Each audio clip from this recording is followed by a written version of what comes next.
결론적으로 이 수사가 진행이 되고 실체적 진실이 밝혀지고 거기에 대한 법의 작동이라는 것들을 이런 식으로 임의로 판단해가지고 이 영장은 우리가 봤을 때는 아닌 것 같다. 이 영장은 우리는 받아들일 수 없다는 식으로 취사 선택할 수 있게 된다면요.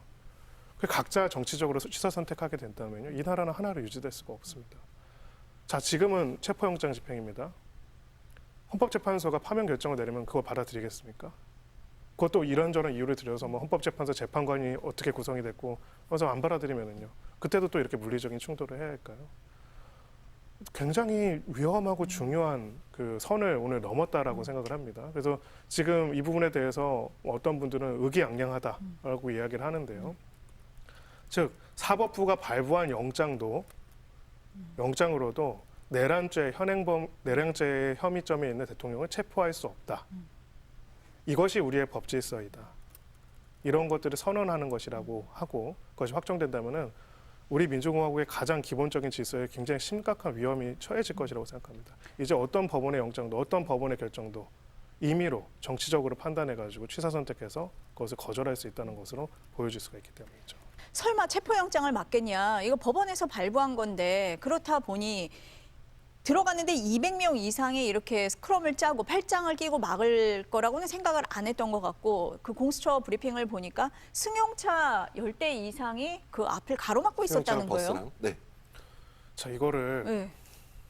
일부 유튜버들이 동원한 민간인들이 했다면 모르겠지만 국가기관입니다. 대통령 경호처라도요. 그게 누구든 간에 앞으로 대통령을 경호하는 공적인 임무를 수행하는 기관이에요. 인신의 구속에 관한 부분은 사법부가 결정을 합니다. 영장으로요. 거기에 대해서 법원의 결정에 따라서 국가기관은 그 결정을 따라야 합니다. 그거는 약간 지키고 이번에는 안 지켜도 되는 게 아니고요. 우리가 하나의 나라를 유지하기 위한 최소한의 근본적인 약속이에요.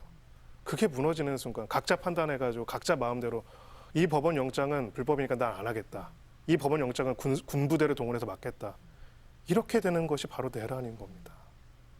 저는 오늘 무엇을 보여줬냐면은 우리 헌법에서는 대통령이라고 하더라도 재직 중에 내란죄나 외환죄에 대한 소추가 가능하다고 한 헌법 정신. 공수처장이 존나 무능한 거지. 가로막았습니다. 씨발 저걸 그 헌법을 가로막았어요. 그 헌법을 저항하고 공무집행 수사에 방해로 계속 다 응하지 않는 체포해버리고 군사력으로 밀고 가로막았어요. 들어가야지. 더 안타까운 거는요. 저 200명이 경호청장도 다 직업군인입니까? 긴급 체포하고 20대 초반 우리 오동훈 젊은이들이 개새끼 씨발놈. 국방의 의무를 다하려고 국가를 지키고 국민의 명령에 따라 지키려고 간 사람들인데 법원의 영장에 저항하는 걸로 지금 현행범으로 체포될 수도 새끼도 있는 하나 위기에 못 잡는 처했었습니다. 병신 같은 새끼. 얼마나 두려웠을까요? 저기서 저것을 오동훈 대체하고 개새끼. 있는데 뭐를 대체하고 있었냐면요. 공수처장 공수처를 대체한 게 아닙니다. 대한민국의 법 질서와 저 200명이 대치를 했어요. 누가 저 200명을 경호처장 대한민국이라는 개새끼. 민주공화국 법 질서와 대치해서 하도록 내몰 수 있는 권한이 있습니까? 우리 헌법 질서에서는 그런 권한을 준 적이 없습니다. 그 누구한테도 앞으로도 주지 않습니다. 그런 일들이 어떻게 벌어질 수 있는지 국회 군부대가 출동해서 유리창 깨고 들어가는 것만큼이나 그게 바로 선이거든요.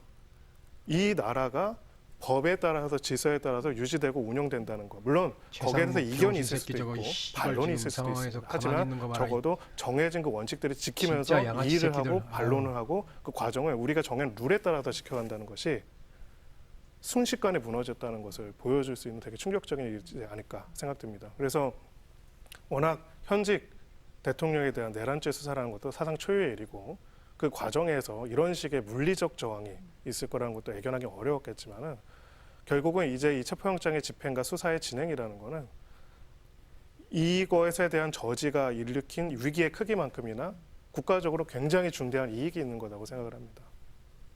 실체적 진실을 밝혀야죠. 모든 것이 모함이고 거짓이라고 주장을 하고 있습니다. 그 모함이고 거짓이면 그걸 우리가 서로 유튜브에서 이야기하는 겁니까? 아닙니다. 수사기관의 수사와 형사법정에서 그 과정에서 무엇이 진실인지 가릴 수 있는 절차를 해야 하고 첫 발을 떼어야 하는 거거든요. 거기에 누구도 예외가 있을 수는 없습니다. 그게 우리가 가지고 있는 헌법의 수십 조가 아니라 1조입니다. 그래서 그 점에 있어가지고 저는 우리 헌법 질서를 지키고 법 질서가 작동하는 것이 국가기관에 의해서 저지되었을 뿐만 아니라 그 과정에서 우리의 젊은이들이 강제로 동원이 돼서 스크럼을 짜고 만약에 그러면 여기서 물리적 충돌에서 불상사라도 저런 발생했으면 그 병신 친구들은 같은 목숨을 공처장을 위험할 수 있을 씨발, 거예요. 아유. 어떻게 그런 일들을 벌일 수 있는지 저는 납득이 가지 않습니다. 먼저 어떻게 보셨습니까, 변호사님? 뭐 참담한